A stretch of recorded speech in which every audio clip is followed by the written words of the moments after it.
The phone call came at 3:47 in the morning, and I knew before I even opened my eyes that something was wrong. The shrill ringtone cut through the darkness of my bedroom like a knife, and my heart was already racing before my hand found the cold glass screen on my nightstand. The blue light burned my eyes as I squinted at the caller ID. Mom. My stomach dropped. I answered with a voice thick with sleep and dread. Hello? The word came out cracked and uncertain. My mother's voice on the other end was frantic, high-pitched and trembling in a way I had never heard before. Sweetie, you need to come home right now. It's your father. He's had a stroke. We're at St. Mary's Hospital. Please hurry. The world tilted sideways. I sat up so fast that the room spun around me, and I could feel my pulse hammering in my throat. A stroke? When? Is he okay? Just come, please. Her voice broke on the last word, dissolving into a sob that made my chest tighten. The line went dead. I stumbled out of bed, my legs shaky and uncoordinated. The carpet felt rough under my bare feet as I fumbled for the light switch. The sudden brightness made me wince, but I forced myself to move. I grabbed the first clothes I could find, jeans that smelled faintly of laundry detergent and a sweatshirt that was inside out. I didn't care. My hands were shaking so badly that it took 3 tries to zip my jeans. The drive to the hospital was a blur of streetlights and empty roads. The air conditioning in my car blasted cold air that smelled like stale French fries, but I barely noticed. My mind was racing faster than my car, spinning through every conversation I'd had with my father in the past month. Had there been signs? Had I missed something? The guilt was already settling into my bones, heavy and suffocating. Dad was only 62. He played tennis twice a week.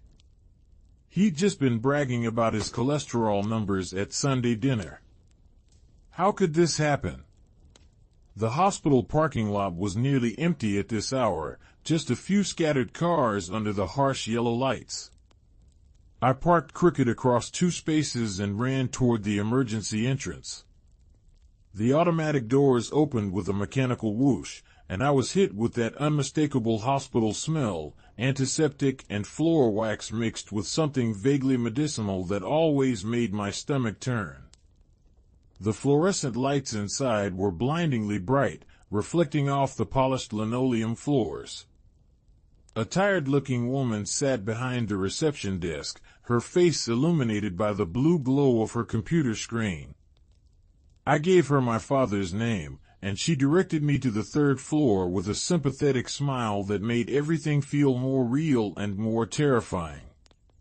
My sneakers squeaked against the floor as I hurried to the elevator. The wait felt eternal. I jabbed the button 3 more times even though I knew it wouldn't make it come faster. When the doors finally slid open, I stepped into the small metal box and pressed 3. The elevator lurched upward with a mechanical groan, and I watched the numbers light up one by one. My reflection in the polished metal doors looked pale and frightened, my hair sticking up at odd angles. The 3rd floor was quieter than the emergency room, but the antiseptic smell was stronger. A nurse's station sat in the center of a circular hallway, and I could hear the soft beeping of monitors coming from behind partially closed doors. I approached the desk, and a young nurse with kind eyes and dark hair pulled back in a tight ponytail looked up at me. "I'm looking for Richard Morrison." "My father. He was brought in with a stroke." She checked her computer, her fingers clicking rapidly on the keyboard. "Room 314. Down the hall to your left. Your mother is with him." "Thank you." The words came out as barely more than a whisper. I walked down the hallway on legs that felt like they might give out at any moment. The walls were painted a pale green that was probably meant to be soothing but just looked sickly under the fluorescent lights. I could hear muffled voices behind closed doors, the occasional cough, the steady beep of heart monitors keeping time like mechanical metronomes. Room 314 had the door half open. I paused just outside, my hand on the cool metal of the door frame, trying to prepare myself for what I might see. I could hear my mother's voice inside, soft and soothing, talking to someone. Talking to Dad. I pushed the door open slowly. The room was dimly lit, just a small lamp in the corner casting long shadows across the walls. The smell of hand sanitizer was overwhelming. My mother sat in a chair pulled close to the hospital bed, holding my father's hand. She looked up when I entered, and I could see the tears streaking down her face, catching the light. "Oh, honey, you made it." She stood up and rushed to me, wrapping her arms around me in a tight hug. She smelled like her lavender perfume mixed with fear and exhaustion. I could feel her trembling against me. Over her shoulder, I could see my father in the bed. He looked smaller somehow, diminished. His face was slack on one side, his mouth drooping at the corner. His eyes were closed, and for a terrifying moment I thought he was dead. But then I saw his chest rise and fall, slow and steady. "What happened?" I asked, my voice muffled against my mother's shoulder. She pulled back, wiping at her eyes with the back of her hand. Her mascara was smudged, making dark circles under her eyes. "We were just watching television. It was around midnight. He said he had a headache, and then suddenly he couldn't speak properly.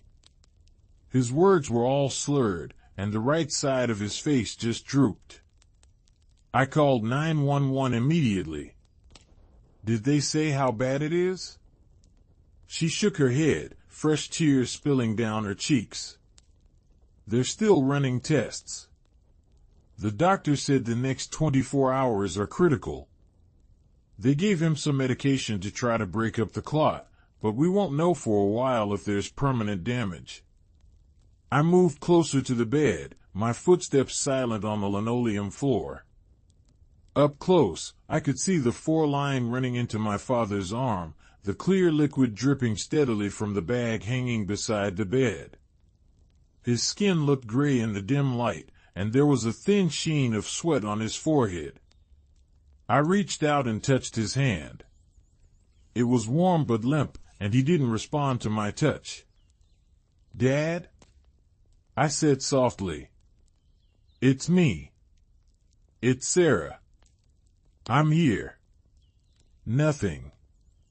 Not even a flutter of his eyelids. My mother came to stand beside me, her hand on my shoulder. "The doctor said he might be able to hear us even if he can't respond. We should talk to him." So we did. We sat there in that dim hospital room, taking turns talking to my father about nothing and everything. Mom told him about the garden, how the tomatoes were finally starting to ripen. I told him about work, about the project I was finishing up, about the new coffee shop that had opened near my apartment. We filled the silence with words, desperate to reach him wherever he was. The night stretched on endlessly. Nurses came and went, checking vitals, adjusting 4 bags, making notes on clipboards. A doctor stopped by around 6 in the morning, a tall woman with gray hair and tired eyes. She examined my father, shining a light in his eyes, testing his reflexes. She spoke in careful, measured tones about brain scans and blood flow and recovery timelines. The words washed over me like water, too technical and too frightening to fully absorb. As the sun started to rise, pale light filtering through the blinds and painting stripes across the hospital room floor, my brother Marcus finally arrived. I heard him before I saw him, his heavy footsteps in the hallway, moving fast.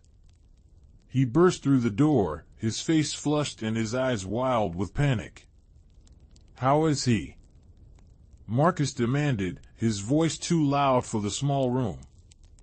Mom stood up and went to him, repeating everything she'd told me. I watched Marcus's face as he listened, saw the fear and disbelief play across his features.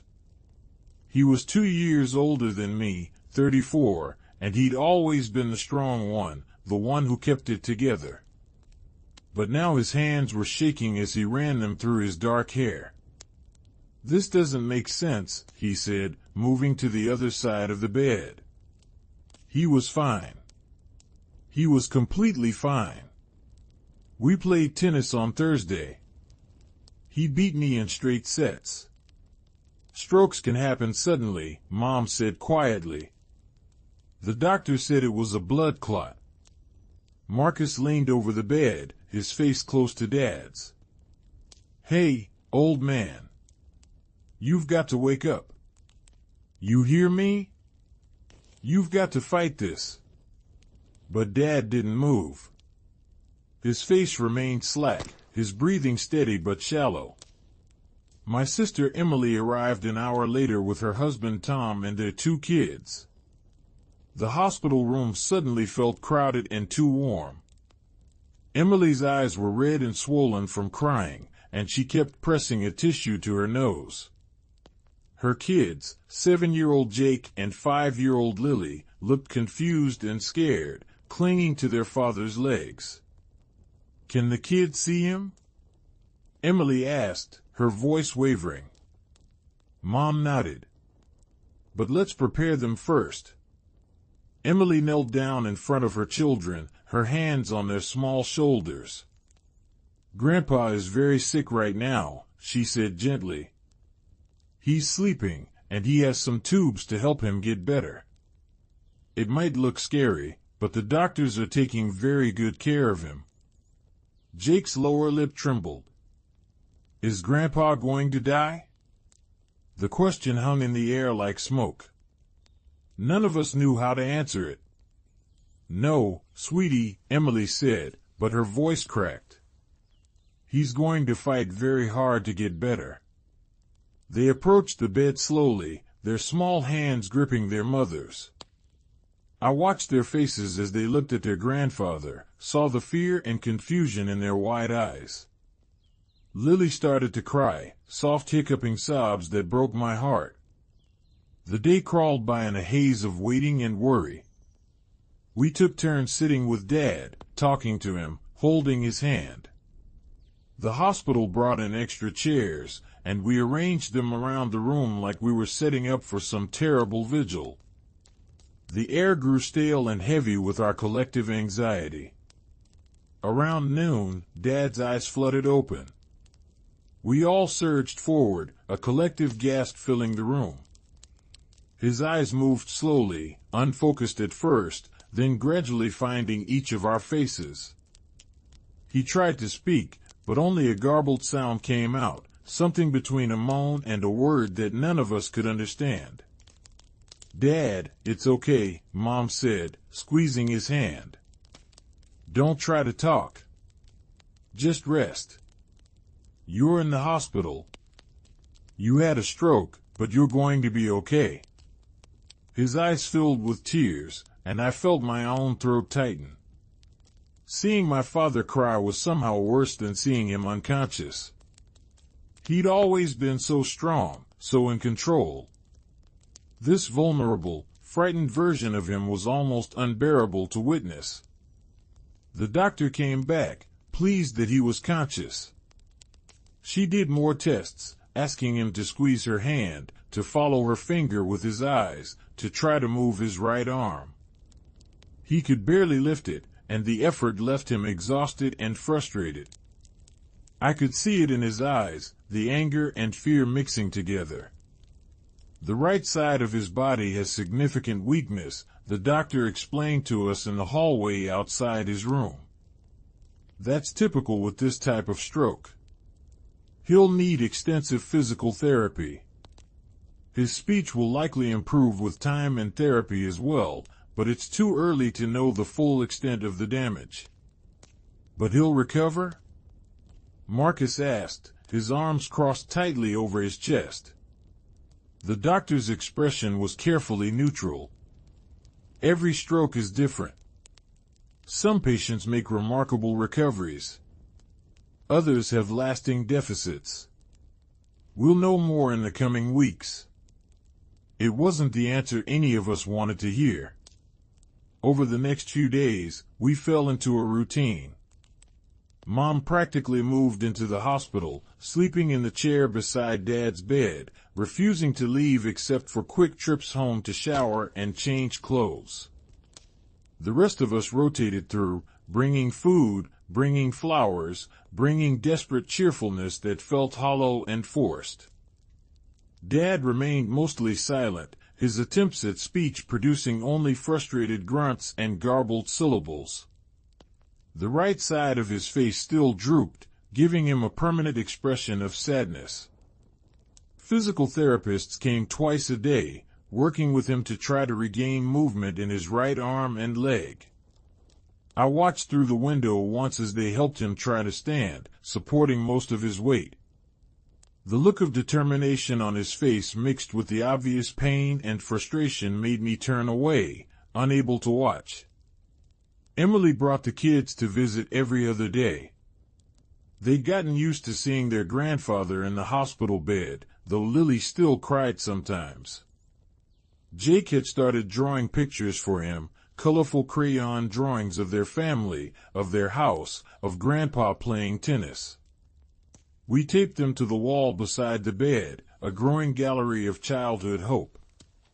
Marcus threw himself into research, spending hours on his laptop looking up stroke recovery statistics, experimental treatments, the best rehabilitation centers. He printed out articles and brought them to show the doctors, asking pointed questions about treatment plans and recovery timelines.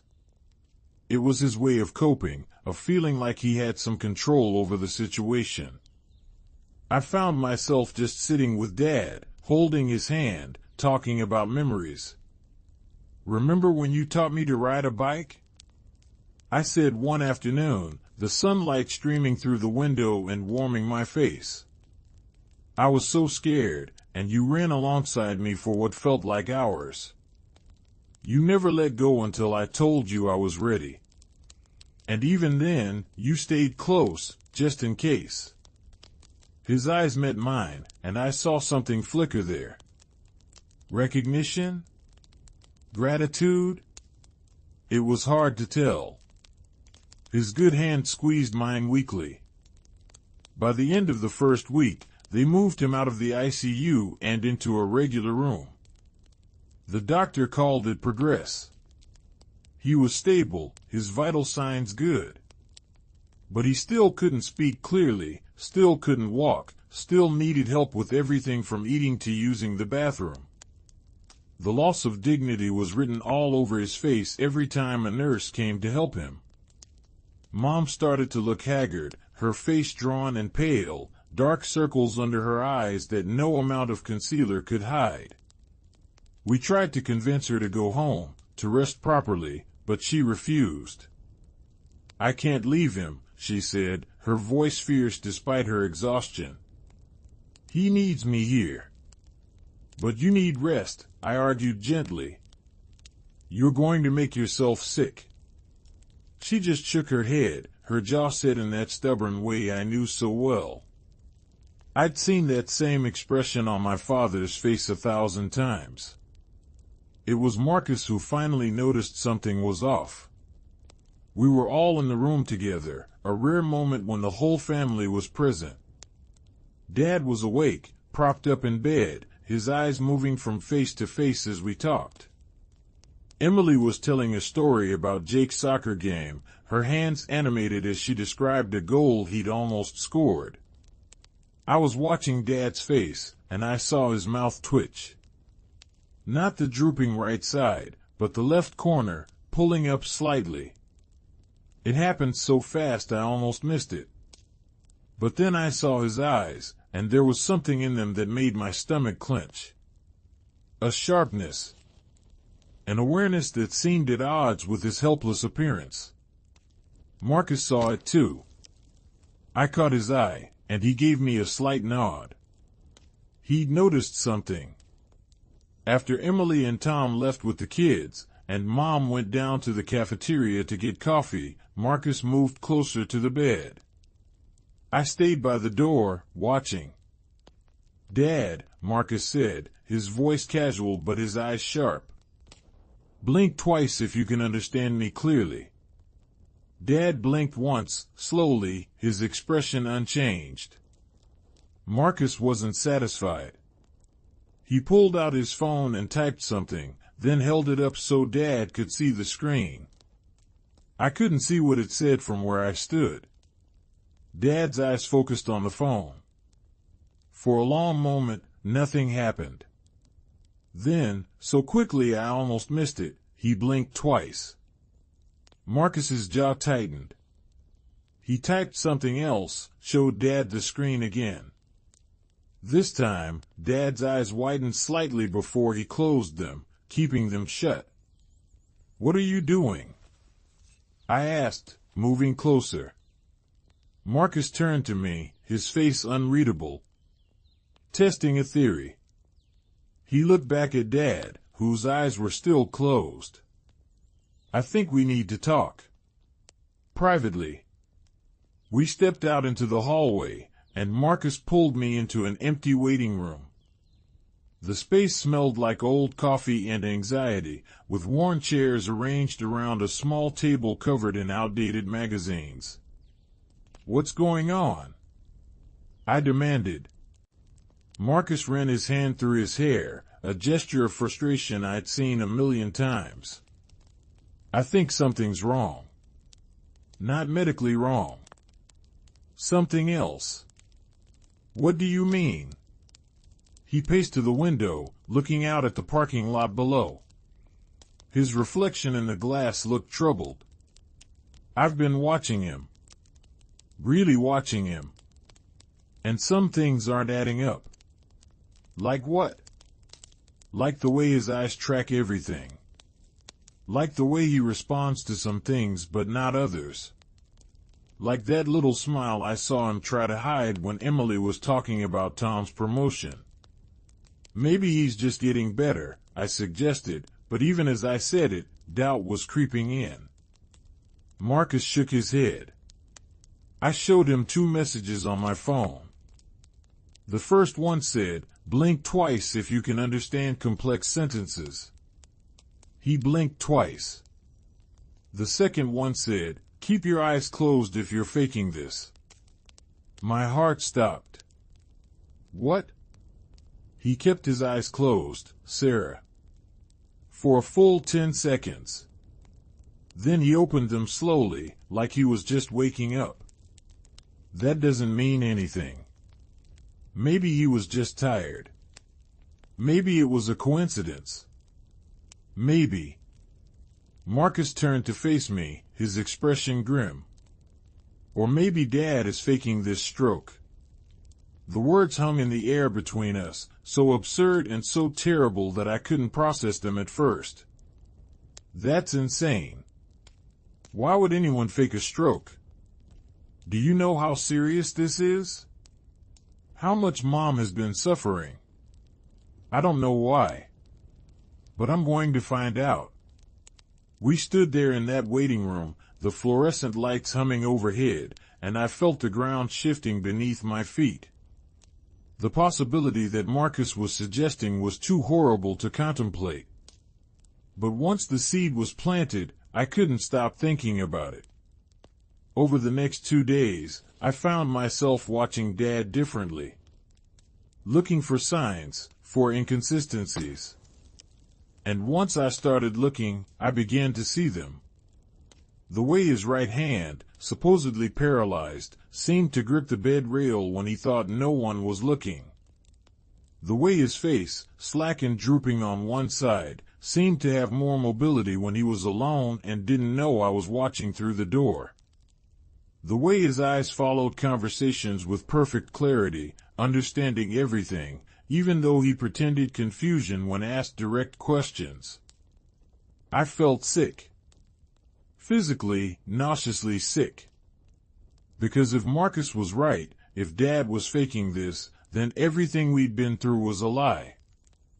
Every tear Mom had cried, every sleepless night, every moment of fear and grief, all of it was manufactured.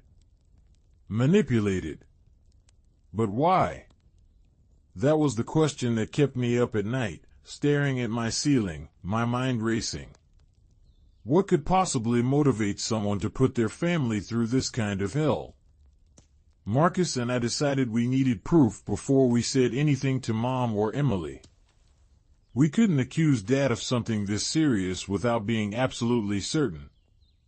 So we started testing him, carefully, subtly. Marcus brought in Dad's favorite candy, the expensive dark chocolate truffles he always kept hidden in his desk drawer at home. He left the box on the bedside table, partially open, while we all stepped out for lunch. When we came back, 3 truffles were missing. Dad was asleep, or pretending to be, his face peaceful. I tried a different approach.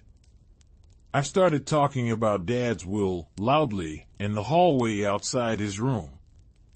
I made up a story about how I'd heard that stroke victims sometimes needed to update their legal documents, how the hospital had social workers who could help with that. I watched through the crack in the door as Dad's eyes flew open, alert and focused, his head turning slightly toward the door to hear better. The evidence was mounting, but it still felt impossible. Unreal. It was Emily who finally forced the confrontation, though she didn't mean to.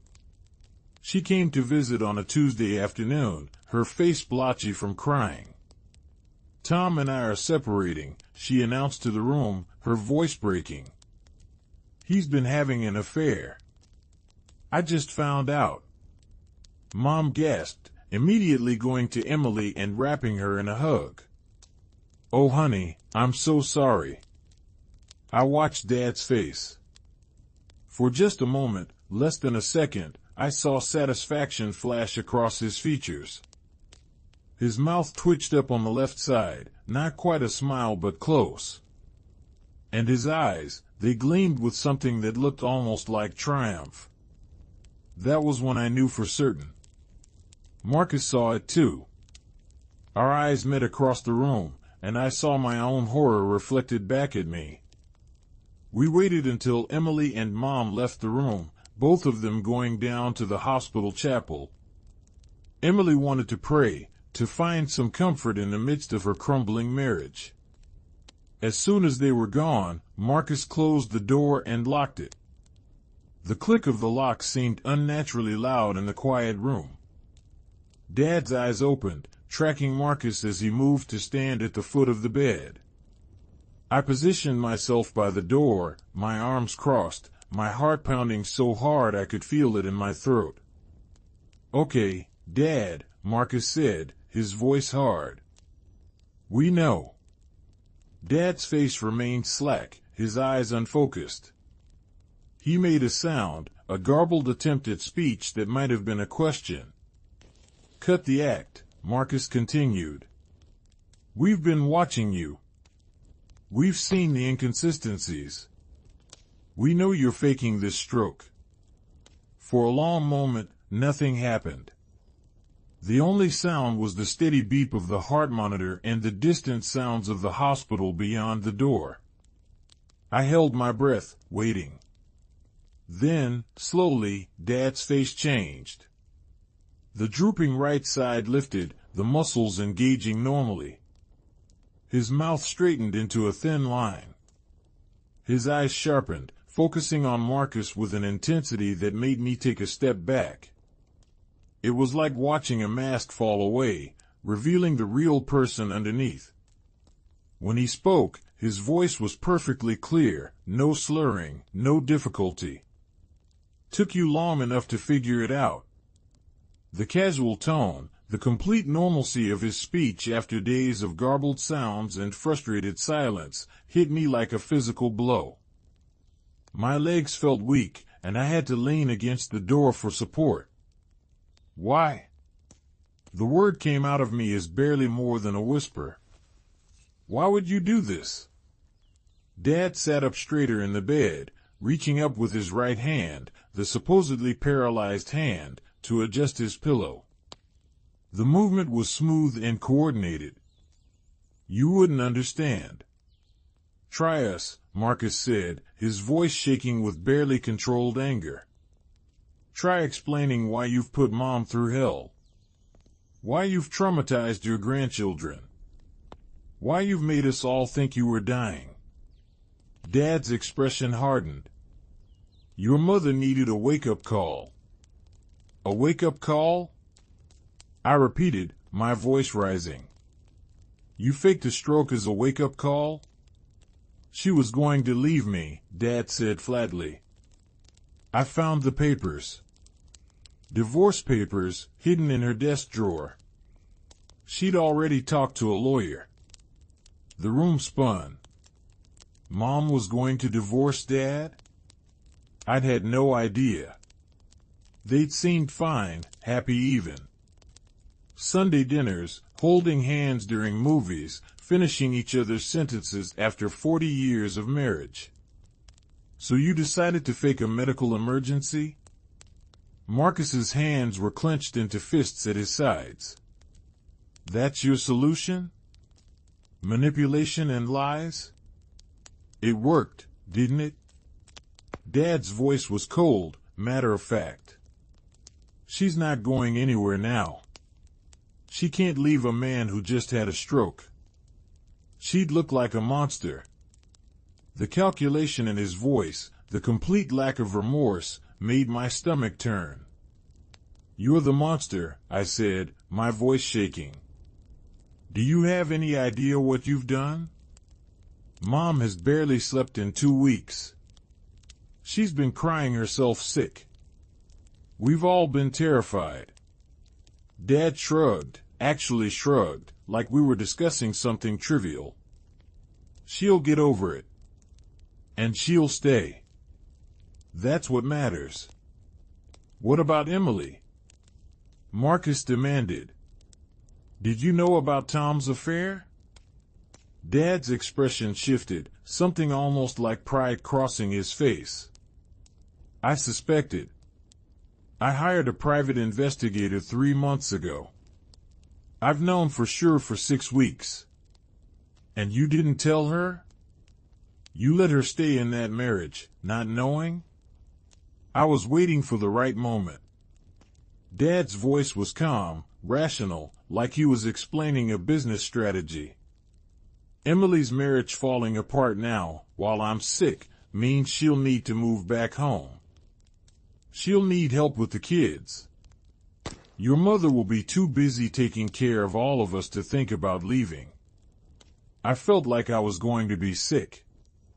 The level of manipulation, the cold calculation behind every move, it was beyond anything I could have imagined. This wasn't the father I knew. Or maybe it was, and I'd just never seen it before. You planned all of this, I said slowly, the pieces falling into place. The stroke, the timing, everything. Not the affair, Dad corrected. That was just lucky timing. But yes, I planned the rest. I researched strokes extensively. I knew what symptoms to fake, how to make it convincing. I even practiced the facial droop in the mirror. The casual way he said it, like he was describing a hobby, made my skin crawl. You're insane. I'm practical, Dad countered. Your mother has been pulling away for months. Ever since she started that book club, making new friends, talking about taking art classes. She was building a life outside of me, outside of this family. I had to do something to pull her back in. So you terrorized her, Marcus said, his voice low and dangerous. You made her think she was losing you. You made her feel guilty for every moment she wasn't by your side. Exactly. Dad smiled, and it was the most chilling thing I'd ever seen. And it worked perfectly. She's been completely devoted. She's given up her book club, her friends, everything. She's focused entirely on me, just like she should be. I couldn't listen anymore. I moved toward the bed, my hands shaking with rage. You have to tell her the truth. You have to end this right now. Dad's smile faded, his expression turning hard. I'm not telling her anything. And neither are you. The hell we're not, Marcus said, moving toward the door. We're going to tell her everything. We're going to tell everyone. Dad's voice stopped us. If you do that, I'll deny it. I'll say the stroke affected my mind, that I'm confused and delusional. I'll say you're trying to turn everyone against me because you want to put me in a nursing home and take my money. We have proof, I said, but even as I said it, I realized we didn't. Not really. Everything we'd seen could be explained away. The missing chocolates, the hand gripping the rail, the facial expressions. It was all circumstantial. Do you? Dad's voice was smug. Because from where I'm sitting, you have nothing but suspicions. And who do you think your mother will believe? Her devoted husband who just survived a stroke, or her children who are making wild accusations? He was right, and we all knew it. Without concrete proof, without catching him on video or recording him admitting the truth, it would be our word against his. And Mom, in her current state of devotion and fear, would never believe us. You can't keep this up forever, Marcus said, but his voice had lost some of its certainty. Eventually, you'll slip up. Eventually, someone will catch you. Maybe, Dad agreed. But by then, it won't matter. Your mother will be so invested in my recovery, so committed to taking care of me, that she won't be able to leave even if she finds out the truth. The guilt alone will keep her trapped. The word trapped echoed in my mind. That's what this was. An elaborate trap, carefully constructed to cage my mother in a marriage she wanted to escape. What about us? I asked quietly. Did you think about what this would do to us? To your relationship with your children? Dad looked at me, and for a moment I thought I saw something like regret in his eyes. But it was gone so quickly I might have imagined it. You'll understand someday, he said. When you're older, when you've been married as long as your mother and I have, you'll understand that sometimes you have to fight to keep what's yours. Mom isn't a possession, Marcus said, his voice thick with disgust. She's a person. She has the right to leave if she's unhappy.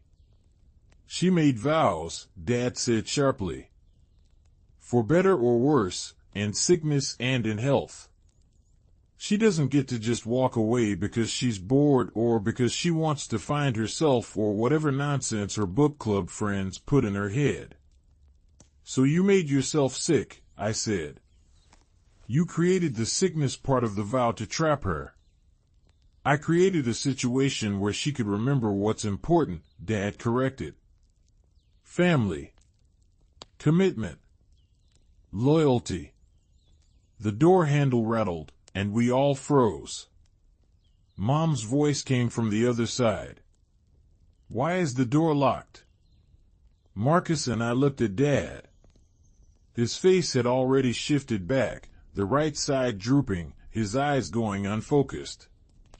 When he spoke, his voice was slurred and garbled again. Huh?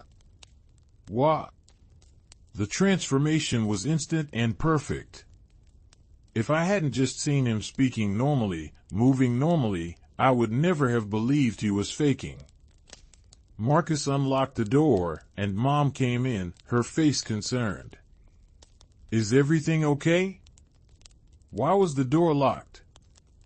It must have locked by accident, Marcus said, his voice strained. We were just talking to Dad. Mom moved to the bed, taking Dad's limp hand in hers.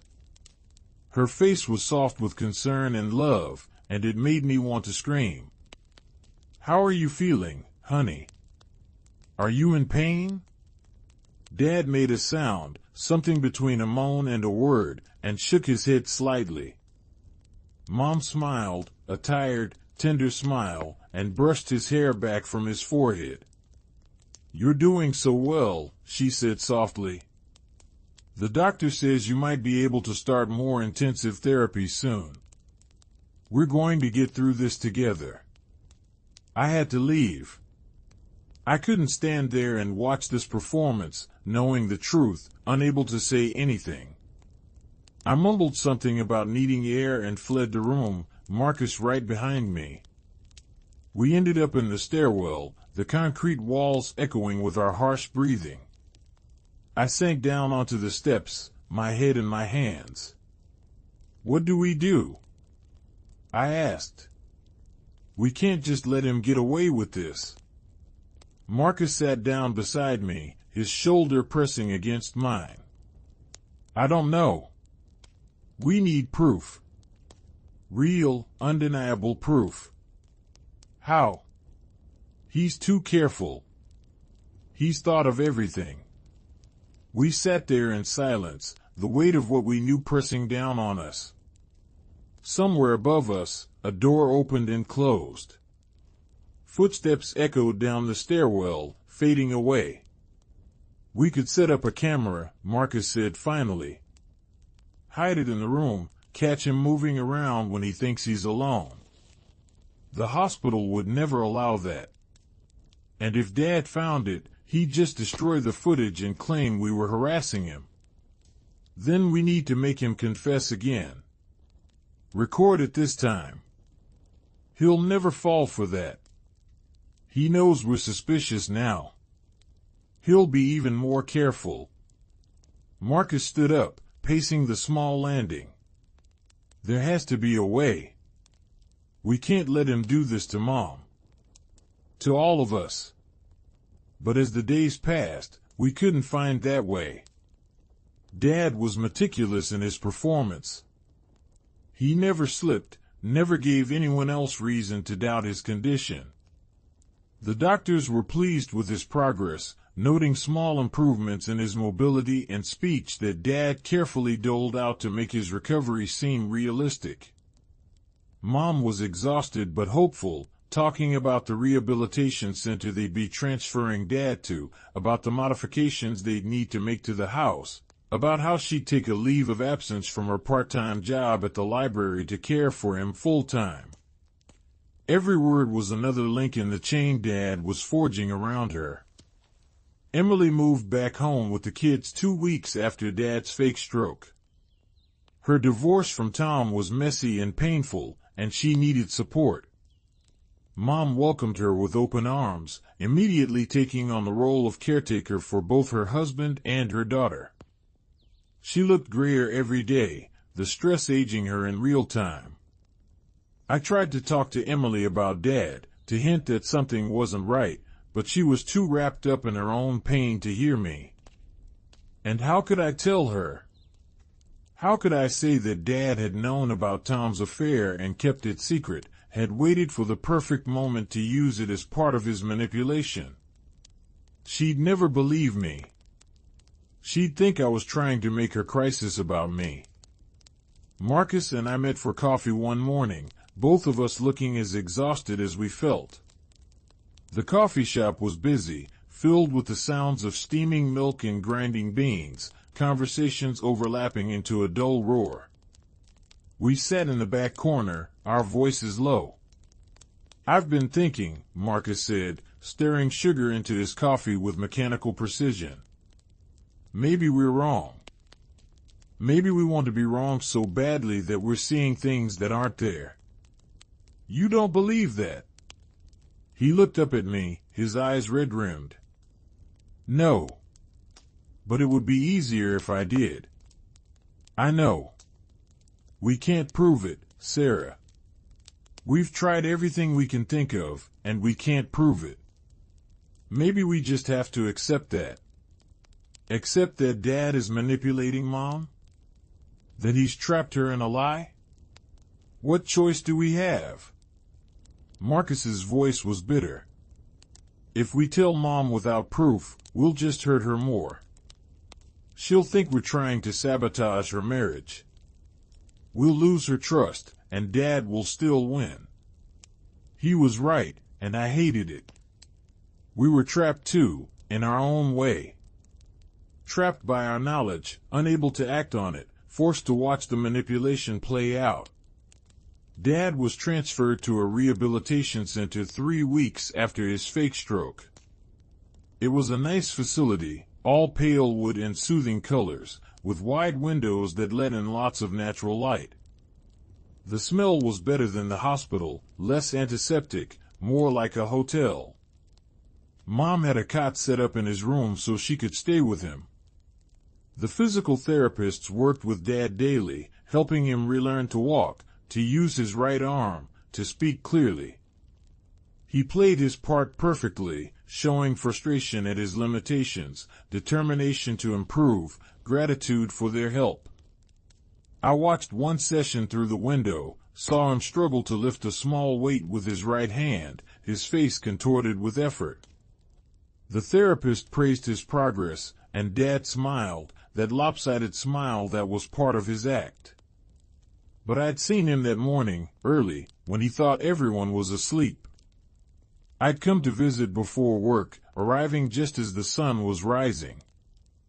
I'd walked quietly down the hallway toward his room, and through the partially open door, I'd seen him standing by the window, both hands pressed against the glass, his posture straight and strong. He'd been looking out at the parking lot, his face thoughtful and completely normal.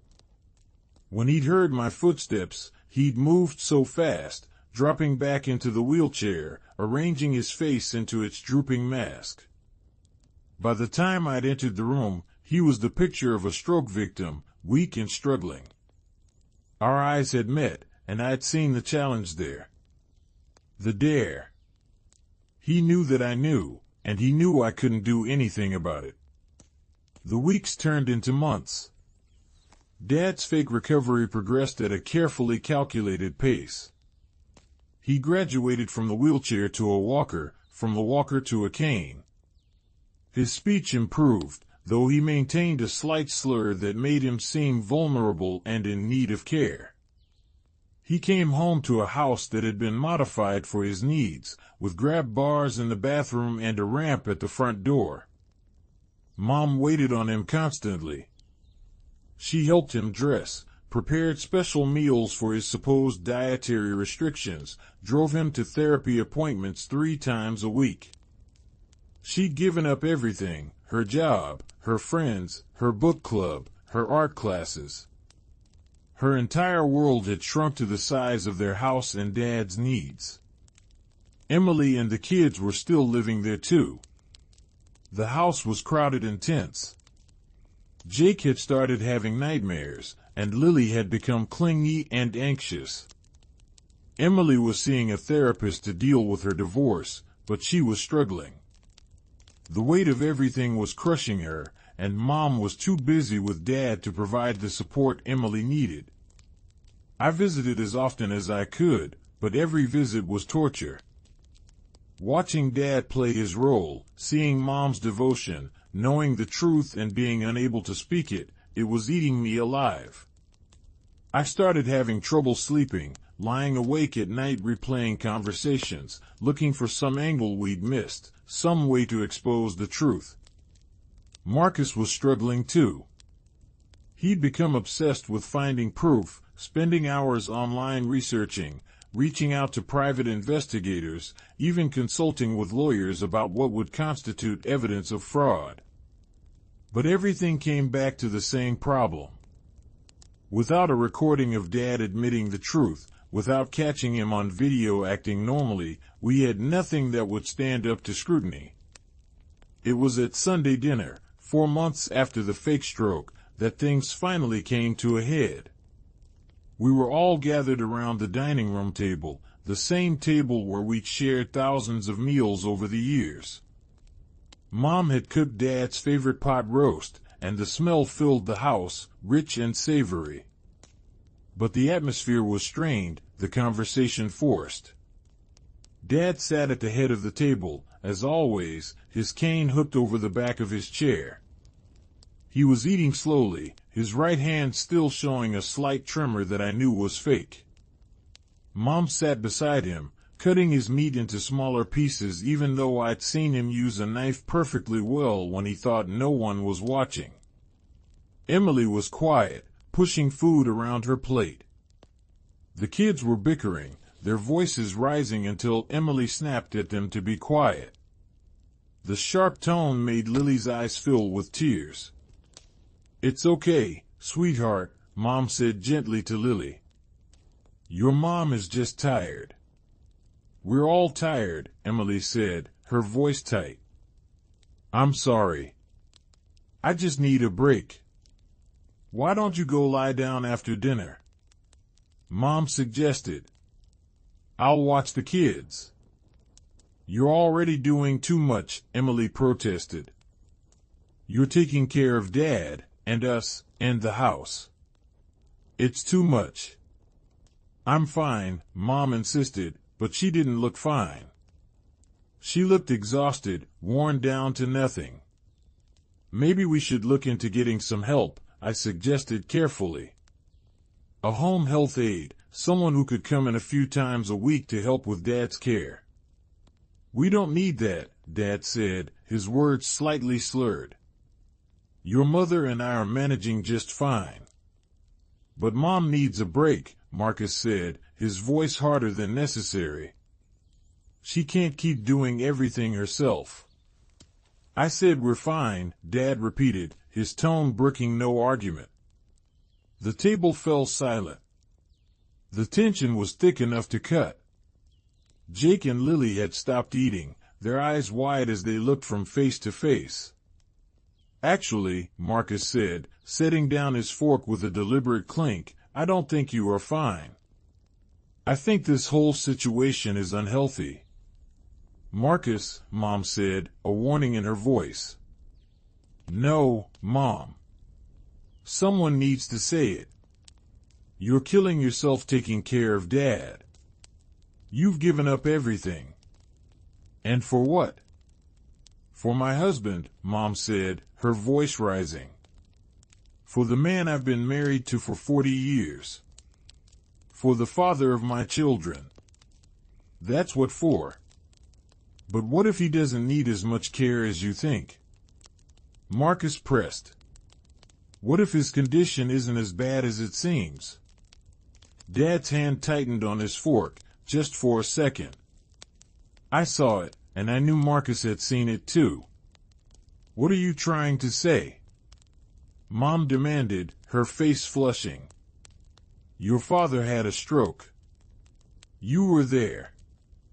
You saw him in the hospital." "We saw something," Marcus said carefully. "But maybe not what we thought we saw." "That's enough," Dad said, his voice suddenly clearer, stronger. The slur was almost gone. "You're upsetting your mother." "Am I?" Marcus leaned forward, his eyes locked on Dad. "Or am I upsetting you?" The air in the room felt electric, charged with unspoken accusations. Emily was looking between Marcus and Dad, confusion on her face. Mom had gone pale, her hand pressed to her chest. "I think you should leave," Dad said to Marcus. "You're not welcome here if you're going to make these kinds of accusations." "What accusations?" Mom asked, her voice shaking. "What's going on?" Marcus stood up, his chair scraping loudly against the floor. "Ask Dad. Ask him why his recovery has been so convenient. Ask him why he's just sick enough to need constant care but not so sick that he can't control every aspect of this household." "You're out of line," Dad said, starting to stand. The movement was smooth, coordinated, using both hands to push himself up from the table. For a moment, He forgot to favor his right side. Mom saw it. I watched her face as she registered the movement, saw the flicker of confusion in her eyes. "Richard," she said slowly. "Your hand. You just used both hands." Dad sat back down quickly, his right hand going limp. "The effort of standing," he said, his slur back in full force. "Sometimes the adrenaline helps." But Mom was looking at him differently now. Really looking at him. The seed of doubt had been planted. "Marcus, I think you should go," I said quietly, catching his eye. We'd pushed as far as we could for now. Any more and Dad would find a way to explain it away, to make us look like the villains. Marcus hesitated, then nodded. He grabbed his jacket from the back of his chair. "I'm sorry, Mom. I just want you to be happy. Think about what I said." He left, and the silence he left behind was deafening. Emily excused herself, taking the kids upstairs. I helped Mom clear the table, neither of us speaking. Dad had retreated to the living room, turning on the television to some sports game. In the kitchen, as we loaded the dishwasher, Mom finally spoke. "Do you think your brother is right?" Her voice was barely above a whisper. "Do you think there's something wrong with your father's recovery?" I chose my words carefully. "I think you should trust your instincts, Mom. You know Dad better than anyone." She was quiet for a long moment, her hand still in the soapy water. "I found divorce papers," she said suddenly. "Before the stroke. I'd been thinking about leaving." My heart clenched. "I know." She looked at me sharply. "How?" "Dad told us." When Marcus and I confronted him. Her face went white. "Confronted him about what?" I took a deep breath. This was it. The moment of truth. "Mom, we think Dad might be faking his stroke. Or at least exaggerating how bad it is." She stared at me, her hands dripping soap onto the floor. "That's impossible." I was there. I saw him collapse. I called the ambulance. I know. And maybe he did have some kind of episode. But Mom, Marcus, and I have seen things. Inconsistencies. Times when he moves normally, speaks normally, when he thinks no one is watching. "You're wrong," she said, but her voice lacked conviction. "You have to be wrong." We confronted him about it. In the hospital. He admitted it, Mom. He told us he found your divorce papers. He said he did this to keep you from leaving. Tears were streaming down her face now. No. No, he wouldn't. He couldn't. He said he researched strokes. He practiced the symptoms. He timed it perfectly to trap you.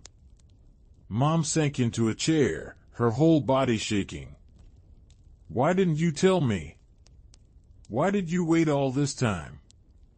We had no proof. It was our word against his. We knew you wouldn't believe us without evidence. She put her face in her hands, her shoulders heaving with sobs. I gave up everything. My job, my friends, my life. I've been taking care of him for months. And you're telling me it was all a lie? I knelt beside her chair, taking her hands in mine. "I'm so sorry, Mom. We've been trying to find a way to prove it. But he's been so careful." She pulled her hands away, standing up abruptly. "I need to talk to him. Right now." "Mom, wait. If you confront him without proof, he'll just deny it. He'll make you think we're the ones lying." But she was already walking toward the living room, her face set with determination. I followed, my heart pounding. Dad was in his recliner, the television remote in his left hand. He looked up as we entered, and I saw the wariness in his eyes. He knew something had shifted. "Richard," Mom said, her voice steady despite the tears on her face. "I need you to tell me the truth. Are you really as sick as you've been pretending to be?" Dad's face arranged itself into confusion, the right side drooping more. "What? Honey, what are you talking about?" "Don't," Mom said sharply. "Don't do that. Don't play that role with me right now. I need the truth." "I don't know what Sarah has been telling you," Dad said, his voice taking on a hurt tone, "but I think the stress of my illness has been hard on everyone. Maybe the kids are seeing things that aren't there because they're having trouble accepting what happened to me." "I saw you use both hands at dinner," Mom said. "You pushed yourself up from the table with both hands. No hesitation, no weakness." "The adrenaline," Dad repeated. "I already explained that. And I've been thinking about other things," Mom continued, her voice getting stronger.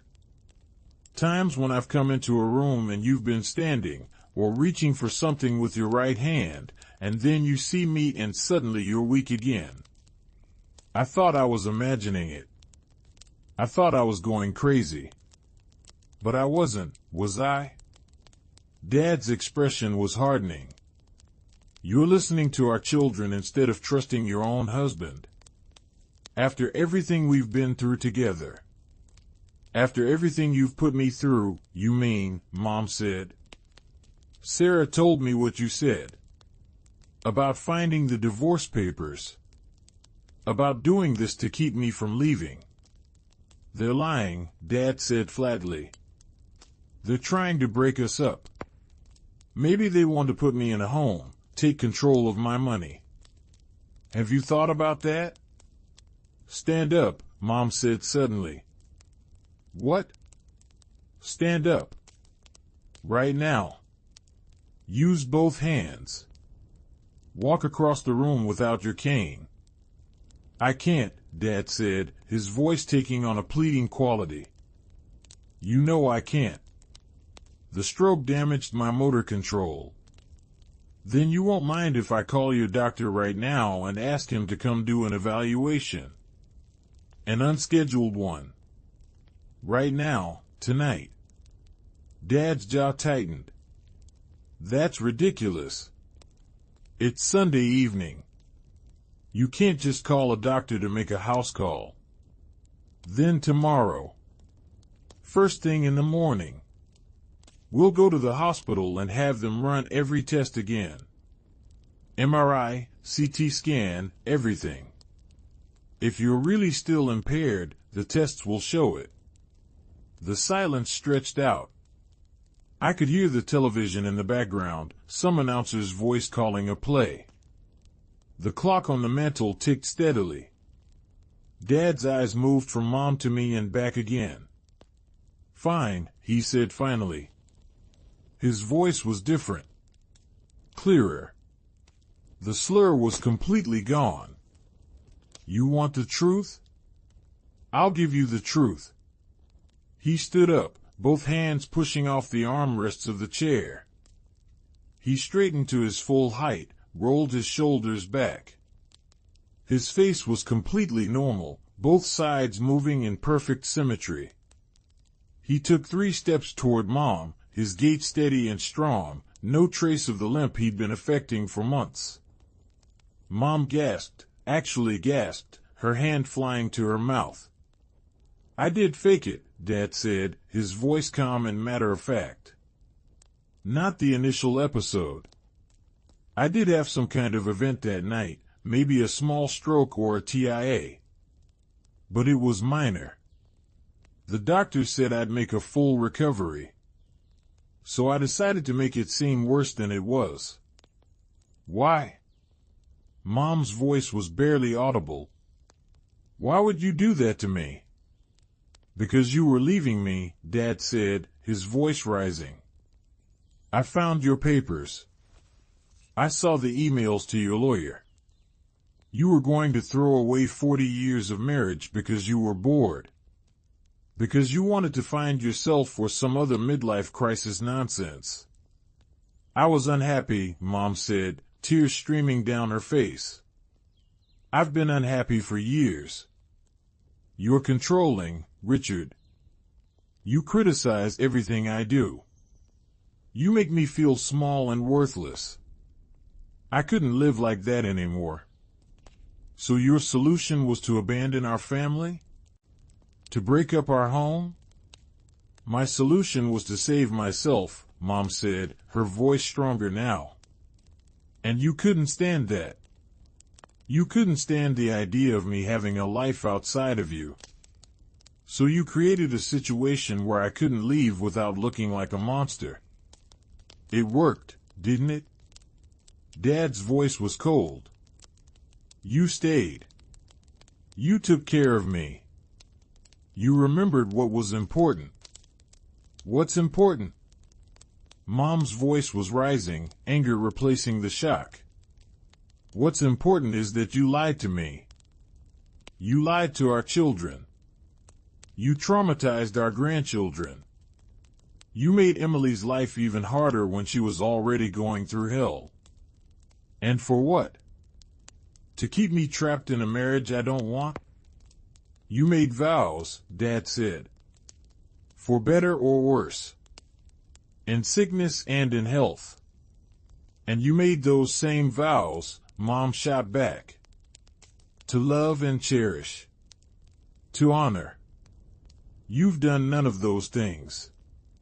You've manipulated and controlled and lied. I did what I had to do to keep our family together. There is no family anymore, Mom said, her voice breaking. You've destroyed it.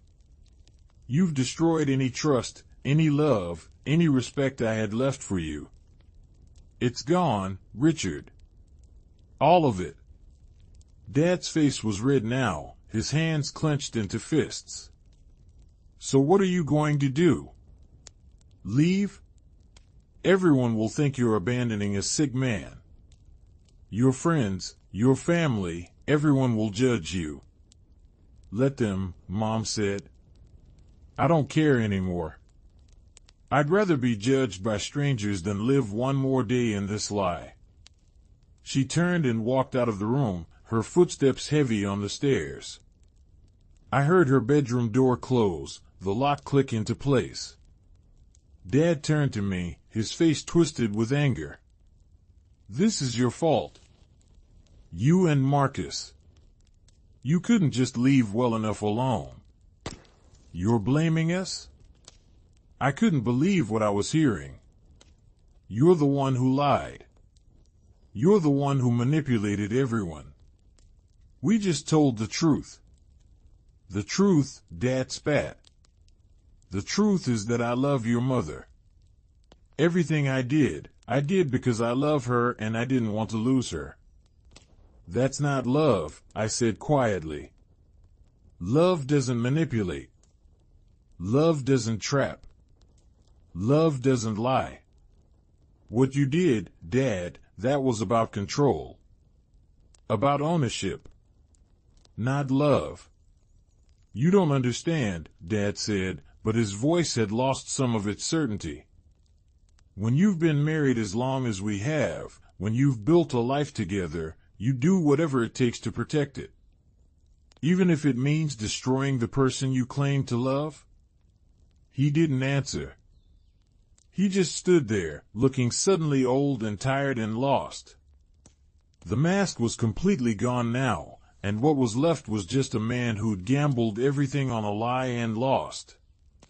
I left him there and went upstairs. I knocked softly on Mom's door. It's me, Sarah. The lock clicked, and the door opened. Mom's face was blotchy and swollen from crying. She pulled me into a hug, and we stood there in the doorway, holding each other. I'm so sorry, I whispered. I'm sorry we didn't tell you sooner. I'm sorry we couldn't prove it until now. You were trying to protect me, she said. I understand. And maybe I needed to see it for myself. To hear him admit it. What are you going to do? She pulled back, wiping her eyes. I'm going to call my lawyer first thing in the morning. I'm going to file those divorce papers. And I'm going to start building the life I should have started months ago. Good, I said. You deserve to be happy, Mom.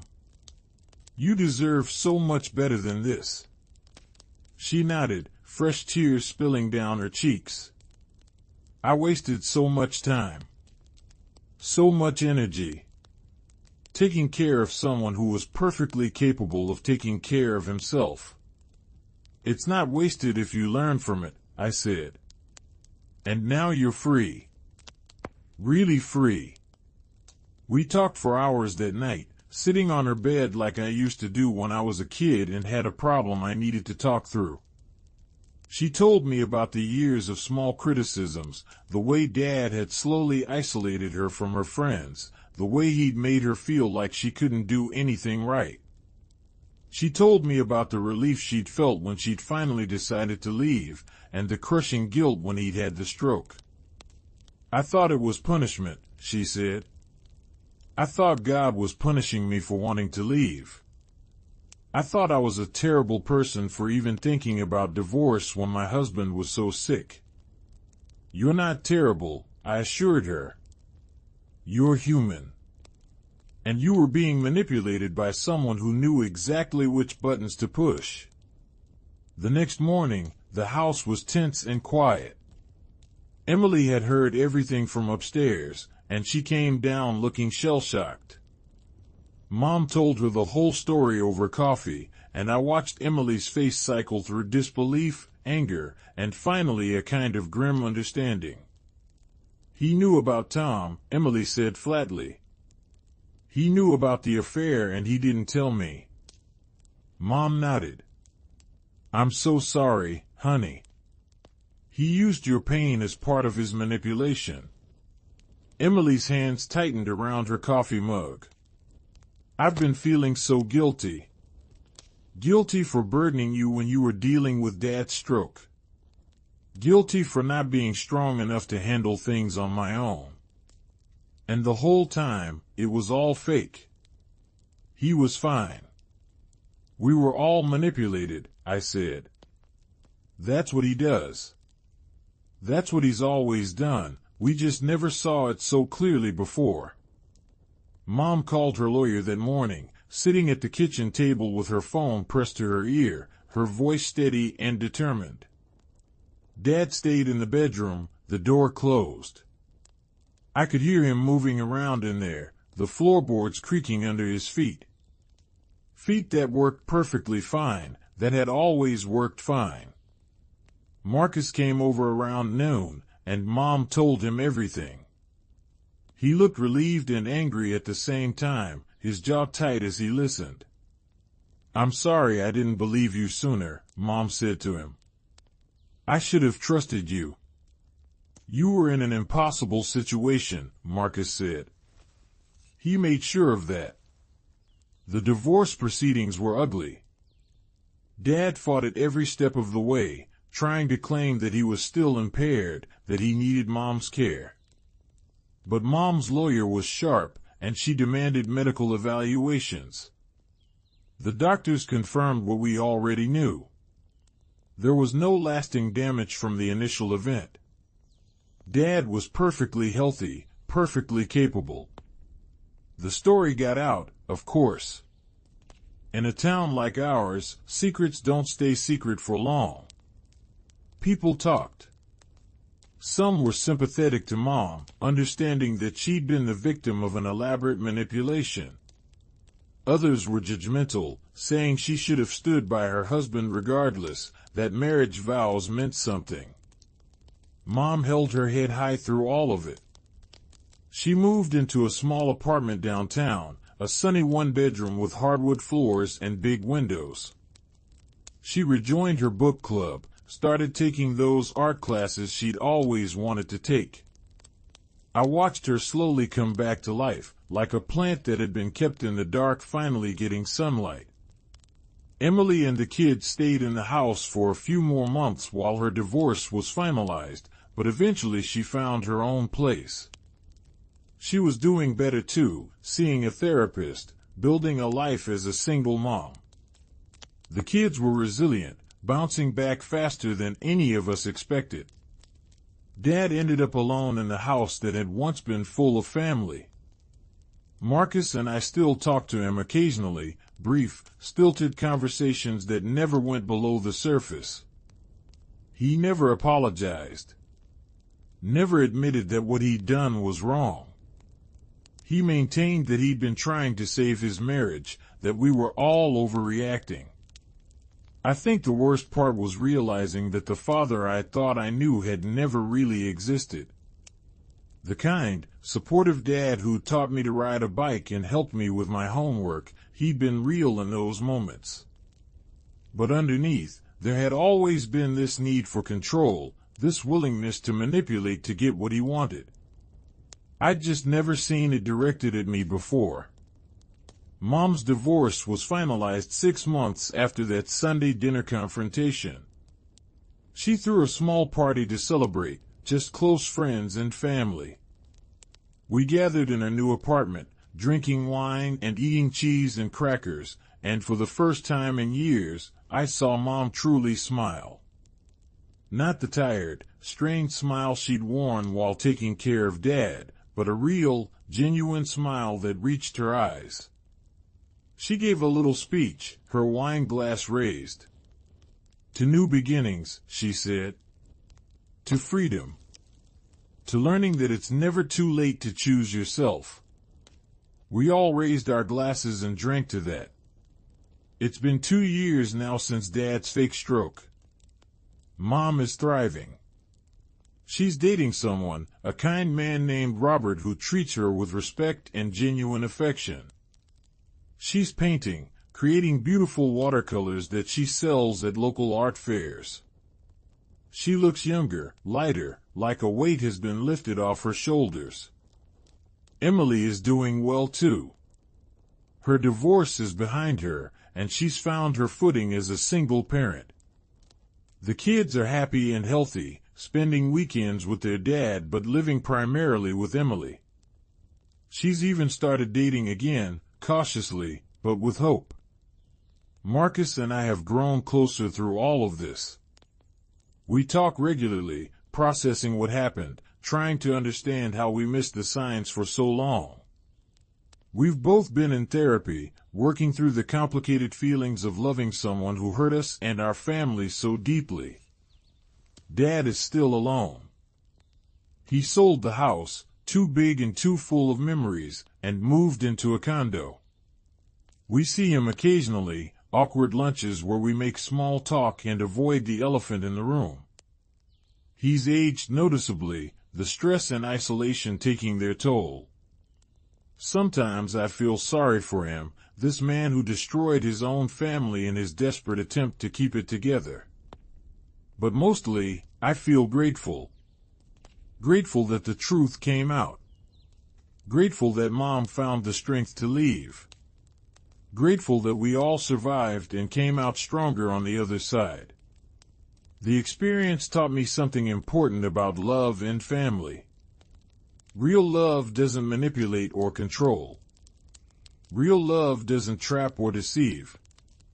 Real love wants the other person to be happy, even if that happiness doesn't include you.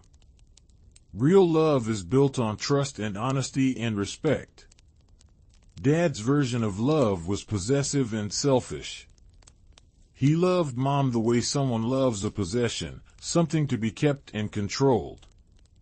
And when he felt her slipping away, he didn't try to address the problems in their marriage or let her go with grace. He created an elaborate lie designed to trap her through guilt and obligation. The scary thing is how well it worked, at least for a while. If Marcus and I hadn't been paying attention, if we hadn't caught those small inconsistencies, Dad might have gotten away with it indefinitely. Mom might have spent years, maybe the rest of her life, caring for a man who didn't need care, trapped in a marriage she desperately wanted to escape. I think about that sometimes, about how close we came to never knowing the truth. It makes me more vigilant, more aware of the small signs of manipulation in my own relationships and in the relationships of people I care about. It's made me value honesty and authenticity above almost everything else. Mom says she has no regrets about the time she lost. She says it taught her important lessons about her own strength, about the importance of trusting her instincts, about the danger of losing yourself in someone else's needs and expectations. She says she's grateful for her new life, and she wouldn't have appreciated it as much if she hadn't gone through the darkness first. I admire her perspective, her ability to find meaning and growth in such a painful experience. But I still feel angry sometimes, angry at Dad for what he did, angry at myself for not seeing it sooner, angry at a world where this kind of manipulation is possible.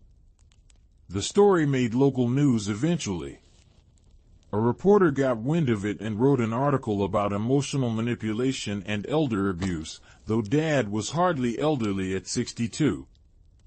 The article didn't name names, but everyone in town knew who it was about. Dad was furious, threatening to sue for defamation, but his lawyer advised against it. A lawsuit would only bring more attention to what he'd done. Some people reached out to Mom after the article came out, sharing their own stories of manipulation and control in relationships. She was surprised by how many there were, how common this kind of behavior is, even if it rarely takes the extreme form that Dad's manipulation did. She started volunteering at a domestic violence shelter, using her experience to help other women recognize the signs of emotional abuse and find the courage to leave. It's given her purpose, this volunteer work. She says it helps her make sense of what happened, to turn her pain into something useful. I'm proud of her for that, for taking something so terrible and finding a way to help others with it. As for me, I'm still processing. Still working through the complicated tangle of emotions that comes with realizing your parent is capable of such calculated cruelty. I love my father, or at least I love the parts of him that were real. But I also recognize that he's deeply flawed, that his need for control overrides his capacity for empathy. I've set boundaries with him, clear ones. I'll have lunch with him once a month, but I won't discuss Mom or Emily or anything personal. I won't let him back into my life in a way that gives him power over me. It's a careful balance, maintaining some kind of relationship while protecting myself from his manipulation. Marcus has taken a harder line. He barely speaks to Dad at all, just a phone call on birthdays and holidays. He says he can't forgive what Dad did, can't get past the betrayal. I understand that. Everyone has to process this in their own way, set their own boundaries. Emily is somewhere in the middle. She lets Dad see the kids occasionally, supervised visits where she stays present. She says the kids deserve to have a relationship with their grandfather, but she's not going to pretend everything is fine. She's honest with them, in age-appropriate ways, about what happened. She wants them to understand that love should never come with manipulation or control. The whole experience has changed how I think about family. I used to believe that family was forever, that blood ties meant you had to maintain relationships no matter what. But now I understand that family is about more than biology. It's about respect and trust and genuine care for each other's well-being. And when those things are absent, when someone uses family ties as a weapon to manipulate and control, you have the right to step back, to protect yourself, to choose your own happiness. Mom is the best example of that. She chose herself, finally, after years of putting everyone else first. She chose her own happiness and well-being over the expectations of others, over the judgment of people who didn't understand, over the guilt that Dad had so carefully cultivated. And in doing so, she showed all of us that it's never too late to start over, to build the life you actually want instead of the life you think you're supposed to have. Sometimes I wonder what would have happened if Dad had just let Mom go. If he'd accepted that their marriage was ending and worked toward an amicable divorce. They might have been able to maintain a friendship, to co-parent their adult children without all this pain and betrayal. The family might have stayed intact in a different way, healthier and more honest. But that would have required Dad to give up control, to accept that he couldn't force Mom to stay. And that was something he couldn't do.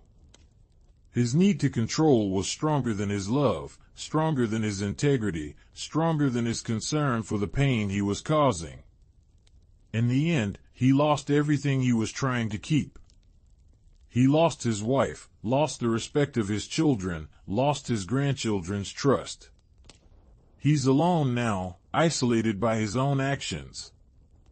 And while part of me feels sorry for him, a larger part recognizes that this is the natural consequence of his choices. You can't build a life on lies and manipulation and expect it to stand. The ripple effects of Dad's deception extended far beyond our immediate family. Mom's friends from book club rallied around her, offering support and sharing their own stories of difficult marriages and hard choices. Some of them admitted they'd noticed signs that Mom was unhappy but hadn't known how to bring it up. Others said they'd always found Dad a bit controlling but had assumed it was just his personality, not something more sinister. One woman, Patricia, pulled Mom aside at a book club meeting about a year after the divorce. She told Mom that watching her leave had given Patricia the courage to address problems in her own marriage. Her husband wasn't faking illnesses, but he was controlling in other ways, making all the financial decisions, criticizing her appearance, isolating her from friends. Seeing Mom choose herself had inspired Patricia to insist on couples therapy. Her marriage was slowly improving, she said, because her husband was finally willing to acknowledge his behavior and work on changing it. Stories like that made Mom feel like something good had come from the nightmare.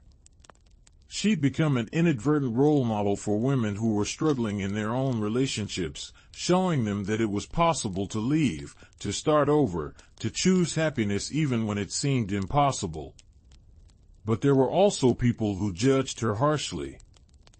Some of the older members of the church congregation stopped speaking to her, their faces cold and disapproving when she passed them in the grocery store. They believed in the sanctity of marriage above all else, believed that a wife should stand by her husband no matter what. The fact that the husband had lied and manipulated didn't matter to them. Vows were vows. Mom learned to let that judgment roll off her. She found a new church, a more progressive congregation that welcomed her and her story. The pastor there preached about the importance of honoring yourself as well as your commitments, about recognizing when a relationship has become toxic. Mom felt more at home there than she ever had at the old church. The financial aspects of the divorce were complicated. Dad had always controlled their money, and untangling 40 years of shared finances was a nightmare. Mom's lawyer discovered that Dad had been hiding money, moving funds into accounts that Mom didn't know about. It was another layer of control, another way he'd been preparing to keep her dependent on him. But the court didn't look kindly on hidden assets. Mom ended up with more than half of everything, compensation for the years of financial manipulation and for the emotional distress of the fake stroke. Dad was furious, ranting to anyone who would listen about how the system was biased against men, how he was being punished for trying to save his marriage. He never seemed to understand that he wasn't being punished for trying to save his marriage. He was facing consequences for lying, for manipulating, for causing genuine emotional harm to his family. But self-awareness was never Dad's strong suit. I ran into one of Dad's tennis partners at the grocery store about 18 months after everything came out. He stopped me in the produce section, his face uncomfortable but determined. "I just want you to know," he said, "that a lot of us had no idea. Your dad always seemed like a good guy. We're all pretty shocked by what happened." I nodded, not sure what to say. Dad had always been good at presenting a certain image to the world. Successful businessman, devoted husband, proud father. The reality behind that image was much more complicated. For what it's worth, the man continued, he seems pretty miserable now. He doesn't play tennis anymore. Doesn't really socialize. I think he's realized what he lost. I thanked him for telling me, though I wasn't sure how I felt about the information. Part of me was glad that Dad was facing the consequences of his actions. But another part, the part that still remembered the good moments from my childhood, felt sad for him. He destroyed his own life in his attempt to control someone else's. Marcus had a different reaction when I told him. "Good," he said bluntly. "He should be miserable. He earned it." I couldn't argue with that. The holidays were strange that first year after the divorce. We'd always spent them as a big family, everyone gathered at Mom and Dad's house for elaborate meals and gift exchanges. But that tradition was broken now, shattered along with the family itself. We ended up having two separate celebrations. Thanksgiving with Mom at her apartment, a smaller, quieter affair with just me, Marcus, Emily, and the kids. And then an awkward lunch with Dad at a restaurant the day after, where we made stilted conversation and avoided talking about anything that mattered. Christmas was similar. Mom's celebration was warm and genuine, full of laughter and love. Dad's was tense and sad, all of us counting the minutes until we could politely leave. The kids asked questions, of course. Why don't Grandma and Grandpa live together anymore? Why can't we all have Christmas together like we used to? Emily did her best to explain in terms they could understand. Sometimes grown-ups make mistakes, she told them. And sometimes those mistakes mean things have to change. Jake, who was 9 by then, was old enough to understand more. He asked me directly one day, his face serious. "Did Grandpa really fake being sick?" I considered lying, protecting him from the harsh truth. But Emily had asked me to be honest with the kids, to help them understand that actions have consequences. "Yes," I said gently. "He did. He was scared of losing Grandma, and he made a very bad choice about how to try to keep her." "That's mean," Jake said. "It made everyone sad." "You're right. It was mean. And it did make everyone sad. That's why it's so important to always tell the truth, even when it's hard." He nodded, processing this. "I'm glad Grandma doesn't have to take care of him anymore. She seems happier now." Out of the mouths of babes. Even a 9-year-old could see what Dad had refused to acknowledge. Mom was happier without him. As time passed, the sharp edges of the pain began to dull. We all found our new normal, our new ways of being a family that didn't include Dad at the center. We still got together regularly, still celebrated birthdays and holidays, still supported each other through life's ups and downs. But the dynamic was different, healthier in some ways. There was less tension, less walking on eggshells, less worry about saying or doing something that would set Dad off. Mom blossomed in ways I'd never seen before. She traveled, taking trips with her book club friends to places she'd always wanted to see. She went to Italy and sent us pictures of herself in front of the Colosseum, her face radiant with joy. She went to Ireland and walked the cliffs of Moher, the wind whipping her hair around her face. She was living, really living, for the first time in decades. When she started dating Robert, I was cautious. I worried that she might fall into another controlling relationship, that she might not recognize the warning signs. But Robert was different. He was gentle and respectful, always asking Mom what she wanted to do rather than making decisions for her.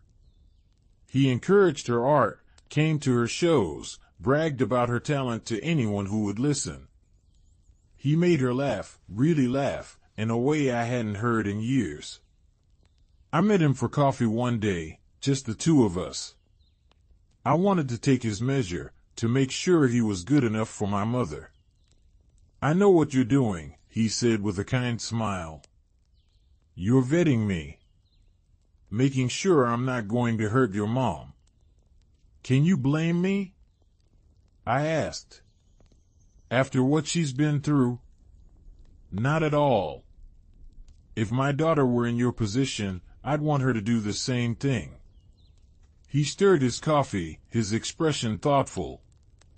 "I want you to know that I have no interest in controlling your mother. I've been married before, and it ended because I was too rigid, too set in my ways. I've learned from that.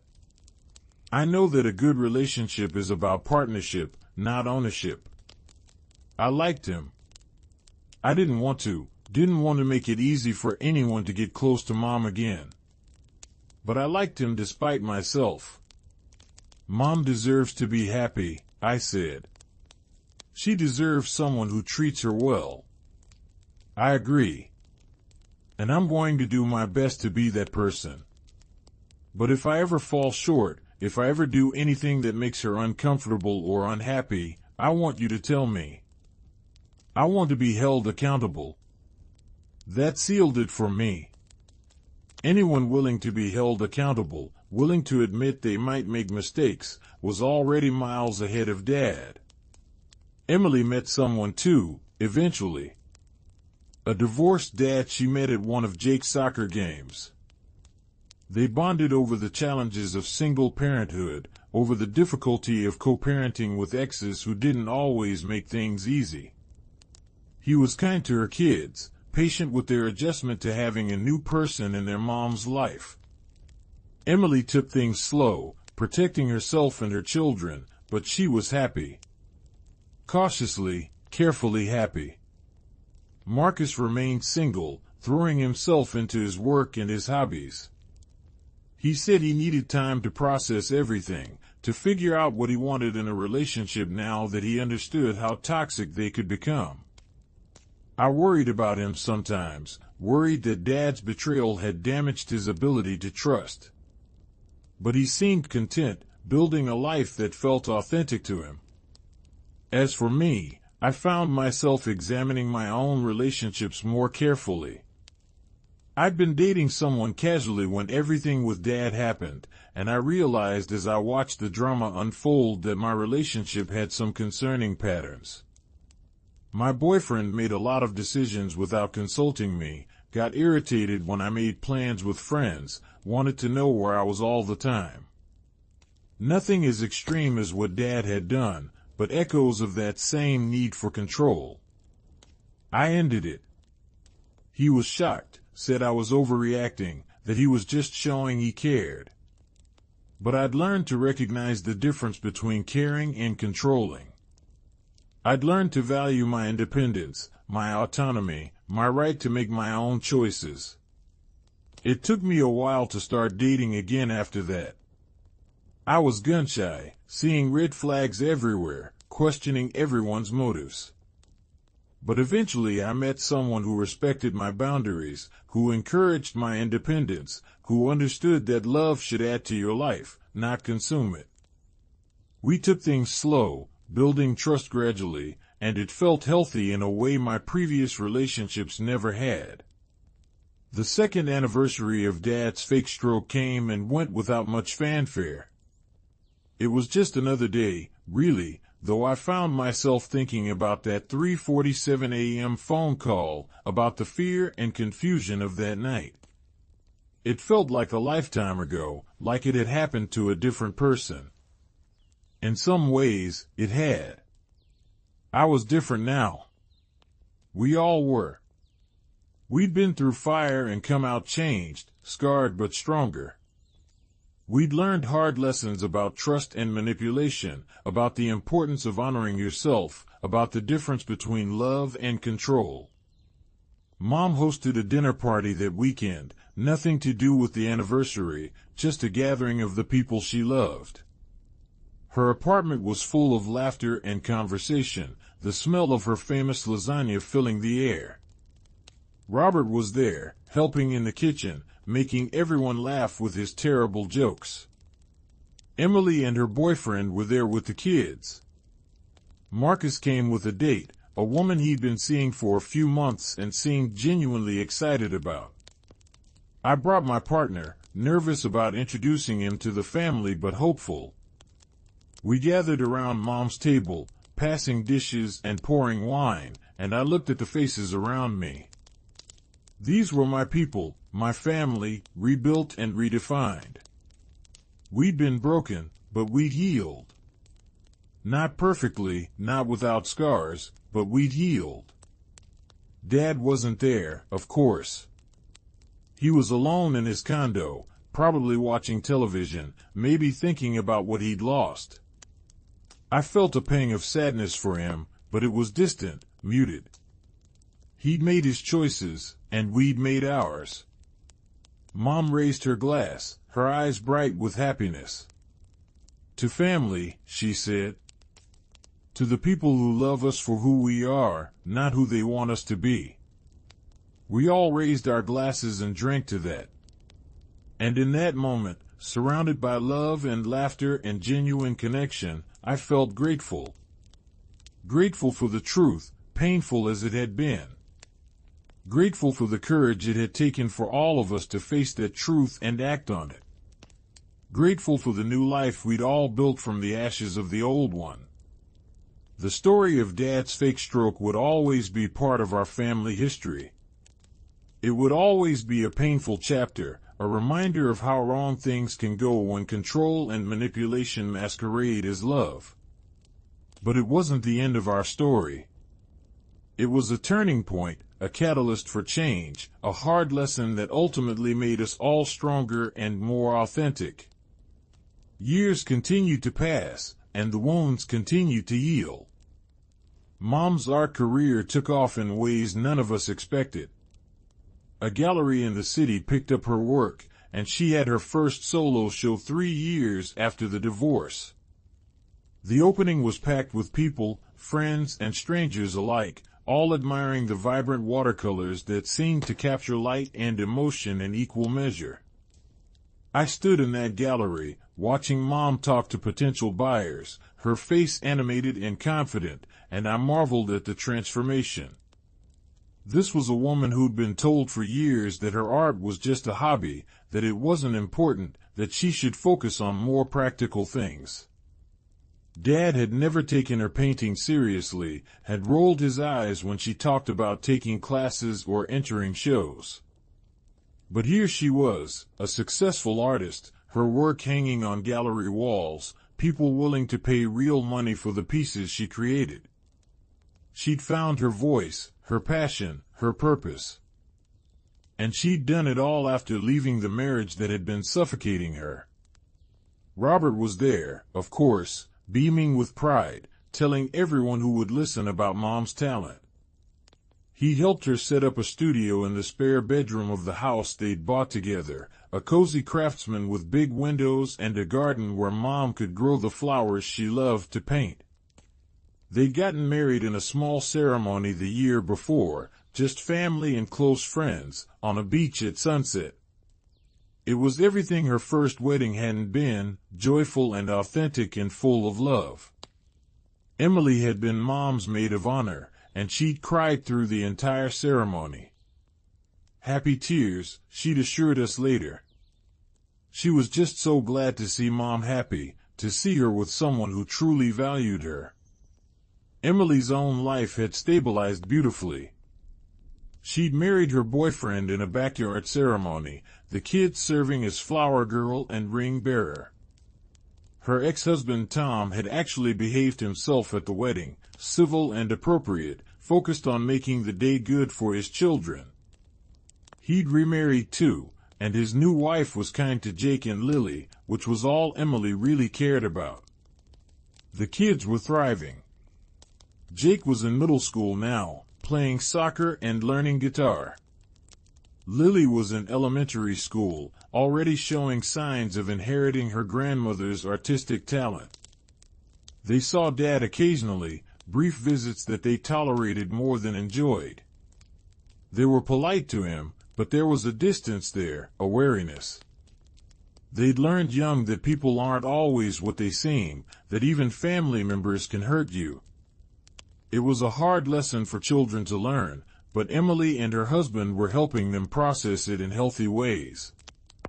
They were in family therapy, all of them, working through the trauma and building strong, honest relationships with each other. Marcus had gotten engaged to the woman he'd brought to Mom's dinner party years ago. Her name was Jennifer, and she was a therapist, which seemed fitting. She understood the complexity of family dynamics, the long-lasting effects of manipulation and control. She'd helped Marcus work through a lot of his anger and hurt, helped him see that he could have healthy relationships despite his father's example. Their wedding was planned for the fall, and Marcus had asked me to be his best woman. I'd cried when he asked, touched by the role reversal, by the acknowledgement that our relationship had deepened through everything we'd been through together. I'd gotten engaged too, to the partner I'd brought to that same dinner party. We'd taken our time, building a foundation of trust and respect, making sure we were choosing each other for the right reasons. The proposal had been simple and perfect, just the two of us on a hike, the city spread out below us, the future stretching ahead full of possibility. We were planning a small wedding, nothing fancy, just the people we loved most. Dad would be invited, because he was still my father, but I had no illusions about the role he'd play. He'd be a guest, nothing more. He wouldn't walk me down the aisle, wouldn't give a toast, wouldn't be given any position of honor or authority. Those days were over. I'd gone to see him a few weeks before, to tell him about the engagement in person. His condo was neat but impersonal, like a hotel room someone had been living in for too long. There were no family photos on the walls, no personal touches that made it feel like a home. It was sad, in a way, this sterile space that reflected the isolation he'd created for himself. He'd congratulated me on the engagement, his voice flat and formal. He asked about my fiancée, made polite small talk, but there was a wall between us that neither of us knew how to breach. Or maybe we just didn't want it badly enough. I told him he was invited to the wedding, and he nodded. "Will your mother be there?" he asked. "Of course. She's my mother." "With her husband?" "Yes, Dad." "With Robert. They're married. You know that." He'd looked away, his jaw tight. "It's still strange. Seeing her with someone else." "You could have had her," I said, the words coming out before I could stop them. "If you'd just treated her with respect. If you'd valued her happiness as much as your own control. You could have had a real marriage, a real partnership. But you chose manipulation instead." "I was trying to save our marriage," he said, the same old refrain. "No, you were trying to own her. There's a difference." He didn't respond to that, just sat there in his sterile living room, looking old and tired and alone. "I hope you can be happy for me," I said, standing to leave. I hope you can come to the wedding and just be present, just be my father for one day without any agenda or manipulation. I'll be there, he said. And I am happy for you, Sarah. I know you don't believe that, but I am. I wanted to believe him. Part of me still wanted to believe that there was good in him, that he was capable of genuine love and happiness for his children. But trust, once broken so completely, is hard to rebuild. The wedding day arrived with perfect weather, sunny and warm with a light breeze. We'd chosen a garden venue, all flowers and greenery, with an arch covered in climbing roses where we'd say our vows. Mom had painted a piece specifically for the occasion, a watercolor of 2 trees with intertwining branches, which we displayed at the entrance. Dad came alone, dressed in a suit, his face carefully neutral. He sat in the back, not with the family, and I saw him watching Mom and Robert with an expression I couldn't quite read. Regret? Jealousy? Sadness? Maybe all 3. But I didn't let his presence distract me from the joy of the day. I focused on my partner, on the vows we were making to each other, on the community of people who'd gathered to support us. I focused on Mom's happy tears, on Marcus's proud smile, on Emily's kids throwing flower petals with enthusiastic abandon. At the reception, Dad approached me during a quiet moment. "You look beautiful," he said. "Happy." "I am happy," I told him. "Really happy." He nodded, looking down at his hands. "I'm sorry," he said quietly. "For everything. For what I did to your mother, to all of you. I know it's too late, and I know sorry doesn't fix anything, but I need you to know that I am sorry." It was the first time he'd ever apologized, the first time he'd acknowledged that what he'd done was wrong. I didn't know what to say. Part of me wanted to accept the apology, to believe that he'd finally understood. But another part was wary, wondering if this was just another manipulation, another attempt to worm his way back into our good graces. "Thank you for saying that," I said finally. "I hope you mean it." "I do," he said, meeting my eyes. "I've had a lot of time to think, to see what I lost. I was wrong, Sarah. I was so focused on keeping your mother that I destroyed everything worth keeping." I nodded, not trusting myself to speak. The apology felt genuine, but the wounds were still too fresh, too deep.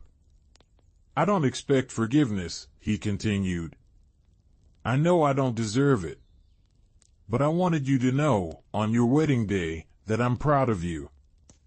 You're strong and honest and brave, and you've built a good life for yourself. A real life, based on truth and respect. I'm proud of that, even if I didn't model it for you." Tears were threatening, and I blinked them back. "I have to get back to my guests," I said. "But thank you for coming, and for saying that." He nodded and stepped back, letting me return to the celebration. I watched him leave a little while later, slipping out quietly without saying goodbye to anyone else. And I felt a complicated mix of emotions, sadness and relief, and a tiny, fragile hope that maybe, someday, we could rebuild some kind of relationship. Not what we'd had before, that was gone forever. But maybe something new, something honest, something based on who we actually were rather than the roles we'd played. Mom found me later, as the sun was setting and the party was winding down. She put her arm around my shoulders, and we stood together watching the last of the guests dancing under the string lights. "This is what love should look like," she said softly. "What you and your partner have. Respect and joy and partnership. I'm so glad you found it. I learned from watching you," I told her. "Watching you choose yourself, choose happiness. That taught me what to look for, what to accept, and what to walk away from. She squeezed my shoulder. We all learned from each other. That's what family does, the real kind of family. We help each other grow and heal and become who we're meant to be. We stood there in comfortable silence, and I thought about how far we'd all come. From that terrible night in the hospital, through the pain of discovery and confrontation, through the hard work of healing and rebuilding. We'd survived. More than that, we thrived. Dad's fake stroke had been meant to trap us, to keep us bound to him through guilt and obligation. But in the end, it had freed us. It had forced us to see the truth, to make hard choices, to prioritize our own well-being and happiness. It had taught us that love without respect is just control, that family without honesty is just performance, that staying together at any cost is sometimes the worst choice you can make. The story didn't have a neat, tidy ending. Real life rarely does. Dad was still alone, still dealing with the consequences of his choices. We were still processing, still healing, still figuring out what our relationships with him could or should look like. But we were doing it from a place of strength and authenticity, not from a place of manipulation and fear. And that made all the difference. As the years continued to unfold, we carried the lessons with us. Mom continued to paint and travel and live fully. Emily raised her kids with honesty and openness, teaching them to value themselves and set healthy boundaries. Marcus built a marriage based on mutual respect and genuine partnership. And I did the same, creating a life that felt true and authentic in mine. We gathered regularly, this family we'd rebuilt from the ashes of the old one. We celebrated birthdays and holidays, supported each other through challenges, cheered each other's successes. We were honest with each other, sometimes brutally so, because we'd learned the cost of lies and secrets.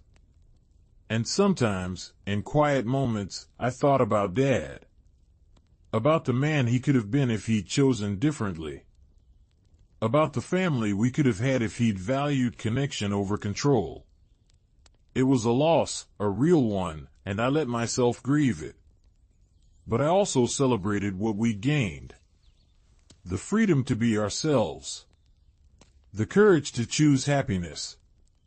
The wisdom to recognize that sometimes the most loving thing you can do is walk away from someone who's hurting you, even if that someone is family. Nobody imagines what happened, not really. When people hear the story, they're shocked, disbelieving. How could someone fake a stroke? How could a father manipulate his family so completely? It seems impossible, like something from a movie rather than real life. But it happened. And we survived it. And in surviving, we learned to truly live.